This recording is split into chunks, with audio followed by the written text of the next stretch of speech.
Welcome to Harlow on Healthcare. I'm David Harlow, and I invite you to join me by my virtual hearth as I sit down with healthcare leaders to discuss building the future of healthcare.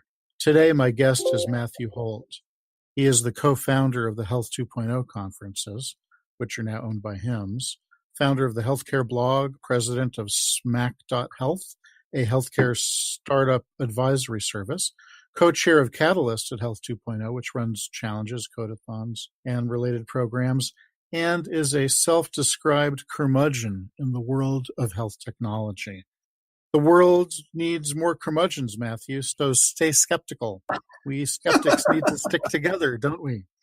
The world probably actually doesn't need more curmudgeons. It probably needs fewer of us, but, no, we'll be dying out soon. Okay. Well, we can argue about that later as curmudgeons. So over the past 10 years or so, Matthew, graybeards like us have seen the world change, particularly in the realm of digital health, or since I know you have issues with that term, in health technology or in SMACK health. SMACK is an acronym that hits key components of this field of endeavor: social and sensors, mobile, analytics, cloud, and, of course, kindness. Now, investment in this field has grown from next to nothing to about $11 billion a year across about 600 deals a year, depending on how you count things. But the real question is, so what? What has this technological sea change done to change healthcare? Because Lord knows the healthcare system needs changing, and there are many levers being applied to try to change it for the better. So, Matthew, how is the technology lever doing in your estimation? And what else needs to be brought to bear on the system as we know it? Wow. It reminds me of, I just came back from Japan, and they used to have a law in Japan. I think it was called the Denko law. I may have got this name completely wrong. It's one of these books I read in political science in 1989, 1990. Anyway, in Japan in the 80s, there was a law that if you wanted to open a big retail store, like a grocery store or whatever, in any area of town, you had to get the agreement of all the local shopkeepers to let you open it. So think about that for a minute. So the big grocery stores had these guys, I think they were called the Denko men, I forget the name, but had these guys who were like their negotiators with the local mom and pop store owners. Right. And these guys, apparently they needed to have two attributes. They needed to be able to drink a lot, and they needed to be very, very patient. So I was told by one of the Japanese guys I was talking with about this extremely bizarre rule. And I kind of think of the US healthcare system as being like all those mom and pop stores who have somehow got this ability to delay, deflect, and stop, quote unquote, progress. You may or may not want big grocery stores to take over the local mom and pop stores, but that tends to be the way of the world and progress and what have you. And for regulatory, cultural, and other reasons, they were able to stop it for a long time. And that's kind of what's been happening in healthcare.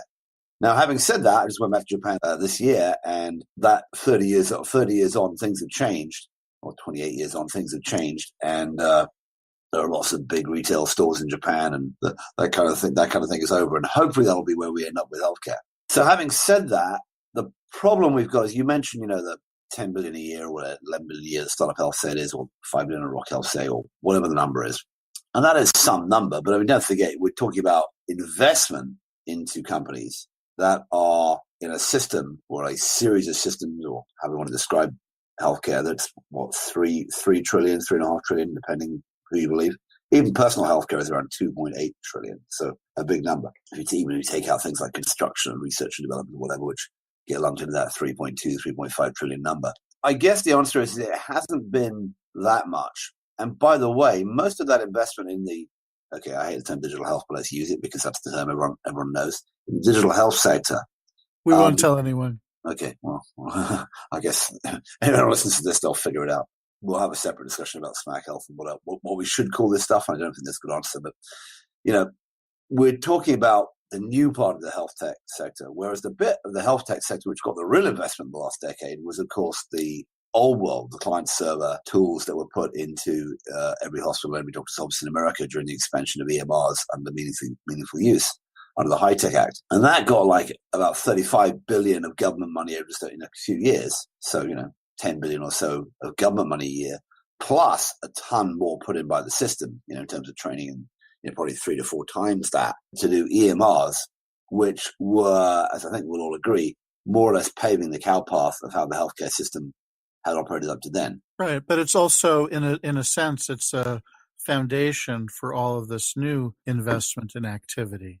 If we don't have the bits and bytes, then we don't have the ability to extract meaning and apply something useful to the system.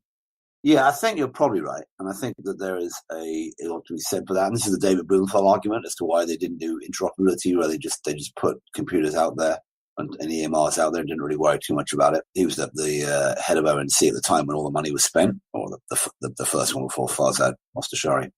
And he said, that's what we had to do. We had to spend the money quickly, and we wanted to ramp it up and get computers out there. We would sort out that interoperability and using the data later. However, what it's also done is it's installed, it happened at the same time as we saw a continued big consolidation of health systems, particularly hospitals, acquiring other hospitals and acquiring physician practices to shore up the base. So it was the installation of these EMRs tracking activity that was already going on. And as you and I both very well know, and the folks at Dartmouth starting, 50 years ago with Jack Wenberg, 50? A long time ago with Jack Wenberg, have pointed out what's been going on in those big health systems has not been necessarily the best delivery of care in terms of how you would create a care system for a big population if you were starting from scratch, because they're focused on hospital beds, specialists doing procedures rather than primary care, prevention, all that nice good stuff that we hear about, number one. And number two, there's huge amounts of practice variation between them and huge amounts of pricing variation between them. And latterly, huge amounts in both your fair city and my fair metro area, you have two of the biggest players being accused frequently of aggressive pricing manipulation against payers, But I'm talking about partners here in Sutter. So we kind of, like I said, paved the cow path we might not want to do it paved. But on the other hand, I kind of agree there wasn't that much alternative. The interesting thing about the next 10 years, I'm sure we'll talk about this, is what is the alternative in terms of how we can deliver care and what kind of technology is going to help us do that. So let's get into that. Do we need to rip up the paving of the cow paths? Some implementations actually worked on redefining workflows before paving them in the electronic systems, but others did not, of course. So what needs to change in the future in order for all of this to work? So Indu Subaiya, my partner at Health 2.0, conference side and Catalyst, have talked about this for a while. And we started talking about something last year called flipping the stack. And I think that means that the cow paths are going to have highways built around them. If the cow paths go through the villages, and you can do a direct highway one way, going past, doing bypass, as the British call it, a bypass around the village, right, from one place from town to town, that's probably what we'll end up doing eventually, but it's going to take a long time. So what the hell do I mean by that? So I think in terms of gross generalization, we had care delivery, thousands of years of doctors and then hospitals with patients showing up at the doctor and the hospital, getting stuff done to them and then going away. Over the last 30 years, we've added 40 to 30 years, we've added services, people trying to figure out what happened what other stuff needed to be done. And that's all the sort of nurse educators and diabetes and coaches, phone coaches and all that other stuff that's kind of around there. And that's ended up, some of it's physical services like home healthcare and that kind of stuff. But it's really been predicated on that initial delivery system. And then in the last decade or so, 15 years, we've added technology on the top, basically to track what's been happening. But it's still been based on a system that you and I well know makes all its money off that medical care, gets paid fee for service for that medical care, and gets paid for hospital admissions and doing expensive and extensive surgeries, et cetera, et cetera. Whereas most of the costs of the system are visited on a small number of people who have, in some cases, cancer, in some cases, trauma, but in most cases, long-term chronic illnesses, which could be both much better managed if there was sort of permanent surveillance and permanent management of them, and could probably reduce their costs because you catch stuff earlier before they get into the hospital. The classic case, remember, is, getting the person with diabetes on a balanced diet and on getting their blood sugar under control and, getting their medications right, yada, yada, yada, so they don't end up in hospital in the emergency room with a diabetic coma or end up having their foot exam, their foot amputated or going blind or what have you. Now, I'm not going to belittle the vast difficulties we've seen in creating systems that do this kind of management, but you've got to assume that we've seen enough progress and enough trials where it has worked, and we know enough times, that the failure of the system has been these hospital admissions, these emergency room visits, that there's a lot we can do there. So to do that, we have the potential, by no means the actuality, but the potential to what we call flip the stack, which is to say, all right, technology can now do a lot more than it used to be able to do. This is the new stuff. This is the digital health, the SMACK health, plus the new stuff, which hasn't really got out there yet, the artificial intelligence and the sensors everywhere and the virtual reality and all the other good stuff. Who knows? I'll say the word blockchain just because I can. But, the new stuff. But now you got to think about, all right, what do you actually want to do with those people? You want to try and detect who's got what as soon as possible, who's likely to get what as soon as possible. So do a whole lot of analysis over all different kinds of data sets. And then you want to be tracking these people as much as you can where they are, which is predominantly at home, at work, at home in the bathroom, when they're sleeping, when they're eating, what they're eating, and what they're doing. And that we're just getting the first generation of tools which do that kind of surveillance. And I know it's not a friendly word, but what I'm talking about here is creating a technology platform that is always on, always monitoring, always messaging, and then always managing. And I think we're going to move to that. And you can just start to see the first parts of this, right? You've got to start to see God knows, there was an ad in the BART station I was at the other night for a toothbrush called Quip, which, sends back information about you brushing your teeth to an app. We all now, many Americans have got Alexa in our home, which, we're asking questions of, and pretty soon to be asking us questions. You've got Wi-Fi enabled blood pressure cuffs and scales and, all this kind of stuff. You're pretty soon going to have tools in your bathroom you can blow into or breathe into or, pee on top of, which are going to tell you a lot of data. Obviously then you've got all those things you can wear on your body or in your body to track what's, the Apple Watch being a great example, the Fitbit Surge. But you can see that whole realm of sensor-enabled devices producing information, which will enable us to do this level of surveillance relatively cheaply. And then you can then flip the stack and have the services sort of follow up with that. Now, you've been seeing companies now doing that. So I'll take one example I know well, which is Livongo, which kind of has a souped-up, informated blood glucose meter, and now has got a wireless blood pressure cuff and a bunch of other. We'll have more soon, which has then got a bunch of nurses and educators on the phone who call when something goes wrong and can start directing traffic for those people with diabetes when there's some problems, right? So you can see those early stages. And I think if you go on, you can imagine a system where most people who have chronic illness, who are for all the people who are going to end up in the hospital, have that level of monitoring as a core part of their everyday life and are being worked on in many different ways and are being helped in many different ways, including, behavioral health issues and who knows what else. And where appropriate, visits to the house by professionals, of course, telemedicine, et cetera, et cetera. You can imagine that entire platform being created. And you can also imagine that it's not necessarily, it's probably unlikely that if it's going to happen, that it would be the traditional hospital systems who spend all that money putting in EMRs. And by the way, who are the people many of the digital health folks are selling to, who are putting this big technology platform in place.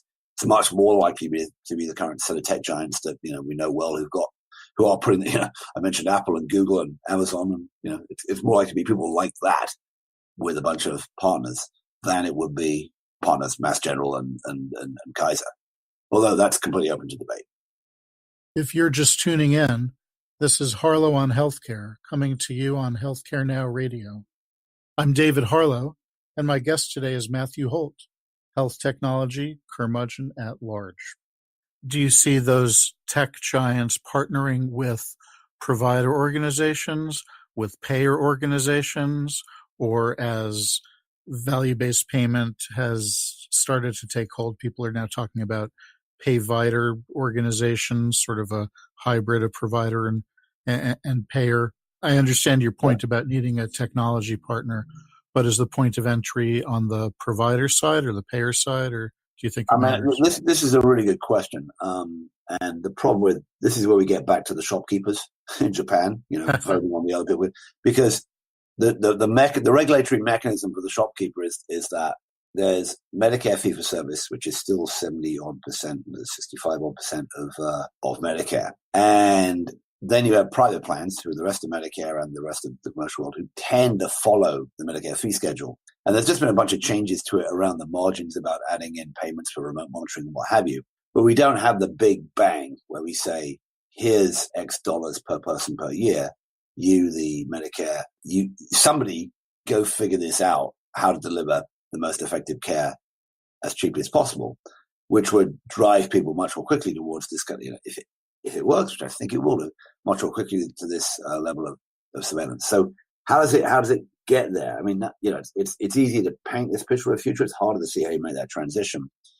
We do have pay-vider organizations. Big one of my neck of my woods called Kaiser. It's been around a long time. It's on the East Coast, it's Geisinger. You can see people like Harbour Pilgrim in your neck of the woods with their connection with Atrius. Atrius or Atrium? I can't remember which is which. Atrius is New York. Atrius up here. Atrius in Yorktown. Atrium is the one that just stole Rasmus Schuster down in North Carolina. Right. But I mean, Atrius is like a physician group that's wholly capitated, doesn't own any hospitals, and is only interested in doing that. They're working with, for example, that hospital home company, Medically Home, to try and see if they can, save money on hospital care or the care of patients who otherwise would be in hospital, right? And then you see startups so there's a very well-funded one called Devoted Health, which is the Park brothers, Todd famous for being CTO with HHS in the US, and also founder of Athena Health, and his brother Ed, also Athena Health, and a bunch of other well-known sort of technorati in the healthcare space have put that together, raised $200 million out of Van Rock and Andreessen Horowitz, and are now starting a sort of their own payvider in Florida for Medicare Advantage. So you can see, a bunch of vehicles like this. And I would suspect the most likely course of action is that somebody agrees to pay with this, whether it's a Medicare Advantage plan that takes a step outside, whether it's another financing vehicle, one of these new Medicare Advantage plans like a Clover or something like that, who starts paying, or maybe, I don't know who's going to promote this, or maybe Medicare does some more experiments where they're going to start putting the technology platform at risk, whether it's Google plus a whole bunch of other people, or Amazon or Apple or a whole bunch of other people, or whatever the alliance that's put together to do this, putting those new organizations at risk. And then they would then contract out with services companies and eventually with, inpatient and real doctors and inpatient facilities. But a lot of that stuff's going to happen much more in the home than it would be patients traveling out.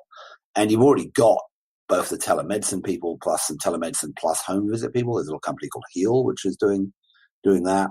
And then you've got a whole bunch of other people trying to figure out new service models around delivering stuff into the home, including supplies, right? You've got Amazon buying PillPack and a bunch of other people trying to figure out how do you get those supplies in the home that you need them, whether they be pharmaceuticals, med devices, or what have you. So getting from here to there is certainly not easy, and it is dependent on the sort of pace of change of payment, which is tortuously slow, as you know and I know. But I think it's more likely to come from a change, the relationship between somebody who pays and, this new sort of technology-enabled delivery system. That's my guess as to where it comes from first. Now, it may be totally wrong, and you may find the alternate, which is that some of the bigger names in healthcare delivery, maybe once they've got a payment component like a UPMC or like a Kaiser, say, actually, that's what we're going to do. We're going to make sure that, we take over that, and we change, we flip our model, and we go and manage people in the home first. And maybe you see that first from one of them rather than from a tech company. They go and engage the tech companies or what have you. And I did notice that, I want to say Harvey Feinberg, but his name's not Harvey Feinberg, Donald Feinberg, the guy who's just leaving Geisinger to go to Google. He had an interview with Robbie Pearl on Robbie Pearl's podcast, another ex-Kaiser guy, ex-Permanente guy. In which he basically said, we have 13 hospitals, and I'm going to try to figure out how to try and close all of them and do stuff at the home and send people to their home instead. And so the Geisinger, or Kaisinger as I often call them, is trying to figure this out, right? Now, right. I mean, sure. The hospital is the most expensive place to be delivering care. The capital costs of a hospital are tremendous, but of course the the staffing costs outpace even the capital costs. Yeah. So it's not just about that. You mentioned UPMC before. UPMC in the past year announced the building of 3 new hospitals, none of which would have inpatient beds because they're focused on digital health and managing care on an outpatient basis. A lot of what we're talking about. Is that a hospital, and what's the revenue flow for that? I mean, that's the question, right?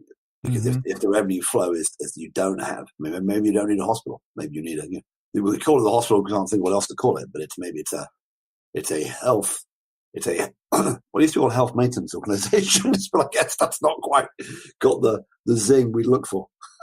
Right. Well, that's really what we're moving towards, or hoping to move towards. And you've been talking a lot about chronic health conditions, Matthew, and a lot of the companies that you've mentioned are dealing with specific populations or age brackets or types of conditions. And I guess the question is, how much longer are we going to be experimenting around in little pockets within healthcare before we can expand this across the board to have sort of a unified field theory of healthcare and deliver coordinated care using the combination of technology and human touch in a way that makes sense beyond the scope of just a handful of chronic conditions? Wow, longer than I think we'd like. I think I'm discussing something that is at the stage of the theory. People like me and Chrissy Farr and you are drawing diagrams about what Amazon or Apple might do and how it might work. Right. And there clearly there are people inside these organizations who are doing that as well. But it's going to be a while because healthcare moves so slowly, because you can't put the incumbents out of business easily. If you figure out a better way to sell books online and you can make it cheaper, faster, in a few years you can put Borders and Barnes and Noble in the corner, right? And then later on you can grow that and put every other retail player in America in a corner, because people are voting with cash. People are voting with cash in healthcare, right? It's long-term contracts. It's the Medicare fee schedule. It's a bunch of ways, and it's you've got to change incentives. Then you've got to change the culture of those big institutions, and then you have to change the culture of the medical profession. 3 very hard things to do. So it's a long time. It's not 5 years, but you can more than read the tea leaves now. You can start to see the building blocks come into place. How you can start to do this at scale. It's just been, as you know, incredibly hard to do anything at scale in healthcare, even to the fact that, don't forget, most healthcare systems are incredibly regional. They're the same as TV markets. It's as if, you had 5 TV stations in every major metro area, or 8 or whatever it is, or New York, and 3 in smaller ones. But you had no ABC, NBC, or Fox, right? You didn't have that. You didn't have national programming. You just had the local programming, and we're arguing about whose local programming was better, and buying up the other TV stations in their neighborhood so you could only watch 1 or 2 channels. That's still where we've been. I'm not optimistic it's going to happen quickly. I'm just sort of painting a vision of where it could, and I hopefully ought to go. Sure. Well, to take a step on the path forward, let me ask you, if you were to wake up in 5 years from now, what is one thing you would hope or expect would be different in the world of healthcare? All right. Well, let's do the hope. The hope is that I wake up 5 years from now with whatever chronic illness I probably have. I'm probably incubating right now by talking to you and not going out on the treadmill and drinking coffee and drinking, some healthy fruit shake or whatever. I won't tell you about what I have planned for lunch. I would hope to live in a world where I would stumble into my bathroom. I would stand on a scale. I would have the, 9th iteration of Alexa or Google Home shout at me about what I'm doing. I would shout back. I would have a bunch of very easy testing done, by breathing into a sensor or something. That I would be more, if I had that level of chronic disease, that I would be monitored, given a day-to-day sort of idea about what to do, and given a lot more help from these virtual assistants and AI. That's moving on very, very rapidly. I want to see the advance in that world be close to what we've seen in self-driving cars in the last decade or so. So maybe 5-8 years. That's kind of what I'd hope, and that I would be part of a system where I would be poked and prodded, especially if I was an potentially expensive chronic ill patient, poked and prodded in the nicest possible way, in a way that would encourage me to actually, live my life a bit better and improve my health, and certainly not go into a crash. and end up in an emergency room. So that's kind of what I'd be hoping. And then my secondary hope would be that, given the news of Facebook, which just came out, this week, about the various levels of where the data has been, this is your world, taken, shared, used, monetized with no knowledge from the data generator, the individual consumer. I'd hope that we have clear ground rules about what it's good to share and what it's not going to share, what that data can be used for, who's seeing it, and so that people are confident that this level of surveillance, because it's going to be a huge level of surveillance compared to what we currently have, is actually good for their health and improves their lives and improves the lives of others with their diseases. I think we can get there, although clearly the last 2 years has shaken everyone's faith in the ability of certain tech companies, well, probably all of them, to use your data with some trust. And that probably goes for not just tech companies, but all companies, and for that matter, the government.